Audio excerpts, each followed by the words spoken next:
Umuokwe was a village where tradition lived longer than memory.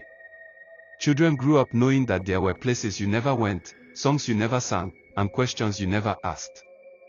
At the heart of those taboos was the Ikenga Grove, a patch of ancient forest guarded by myths, whispered about only when the moon was thin. The grove was silent for 40 years. Then one harmattan night, the silence broke. Akanwa, a curious and bright-eyed 17-year-old, was sitting by the hearth, weaving palm fronds. The air was dry, the fire crackling softly. Then she heard it, boom, boom, boom, deep, slow, as though the earth itself had a heartbeat. Her hands froze. It wasn't a festival night. There were no masquerades scheduled. Yet the rhythm went on, deliberate and ancient. From the shadowy doorway, Mama Ifioma, her grandmother, stiffened. Her frail body seemed to shrink even smaller. Akanwa, she said, voice trembling, bowed the door. Those are the Nkponi drums. The Nkponi drums. Akanwa frowned. I've never heard of them. You wouldn't. They only sound when the dead wish to speak. The last time they beat, your mother's body was being lowered into the ground. A cold shiver passed over Akanwa. She had never known her mother, Nena. Whenever she asked, the adults would change the subject. The drum slowed, 3 beats, a pause, then 3 beats again. The rhythm seemed to pause inside Akanwa's chest, pulling her forward. Against her grandmother's warnings, she stepped outside. Under the great Udola tree at the end of the road, a tall figure stood. Its body was wrapped in white cloth that rippled without wind. It did not move, but she knew it was watching her. Then it raised one long arm. The drum stopped. Silence wrapped the village like a blanket. Akanwa, the voice was soft, but it slid into her ears as though whispered beside her. The grove is calling you. Your blood holds a story unfinished. She turned back toward the hut, but Mama Ifioma was gone. And in the stillness, she heard footsteps.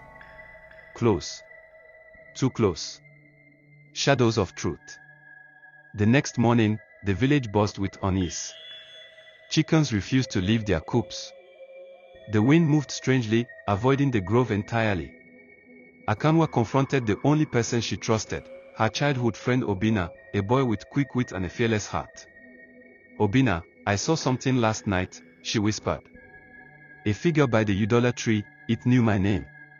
Obinna's playful face turned serious. Then it's true.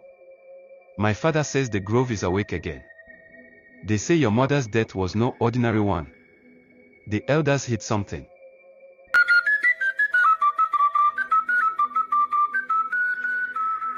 That night, the drums returned. Akanwa followed the sound into the edge of the grove.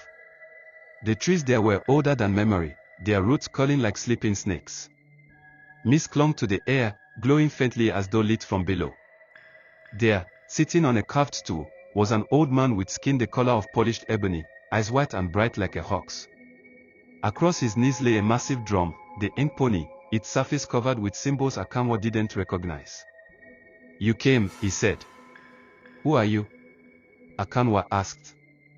I am Okoro, keeper of the Nkponi. I speak for the ancestors. And you, child, you carry their last command. He told her the truth. Her mother, Nena, had been a seer, one of the last. She had dreamed of a great darkness that would swallow Umuokwe. To protect the village, she bound the darkness into the grove with her own life. The drums were her voice from beyond, calling Akanwa, her only child, to finish what she had begun. But there was danger. Each time the drums sounded, the boundary between life and death thinned. If Akanwa failed, the dead would not only speak, they would walk. The journey of fire and blood. Over the next weeks, Okoro trained her in the old ways, the language of the drums, the songs that carried power, the herbs that could seal spirits. She learned that the darkness her mother trapped was not a ghost, but a Koro, a restless spirit of greed and vengeance, once a man who betrayed the village for gold. But the more she learned, the more she realized the truth was heavier than she could bear. The sacrifice her mother made was the same one Akanwa would have to make. Obinna refused to let her face it alone. Together, they entered the grove one last time. The drums thundered, the ground shook, and a cold wind rose, carrying whispers in languages older than the village. Ekoro appeared, a tall shadow with burning eyes, its voice dripping with honey and venom. "Child of Nena," it hissed, "your mother was a fool. Free me, and I will give you power enough to bend this world to your will."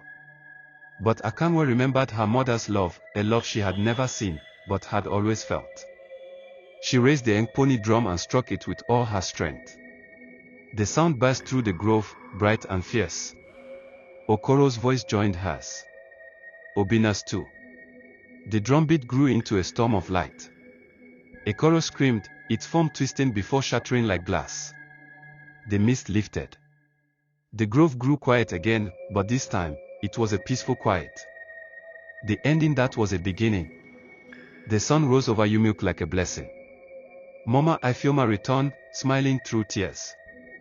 The villagers celebrated Akanwa as a heroine, not for killing Ekoro, but for protecting the bond between the living and the dead. In her dreams, Akanwa finally saw her mother. Nena's smile was warm, her voice soft. "You have finished my work. Live now, child. Live fully." Akanwa did. She and Obinna married years later, raising children who learned to respect the old ways without fear.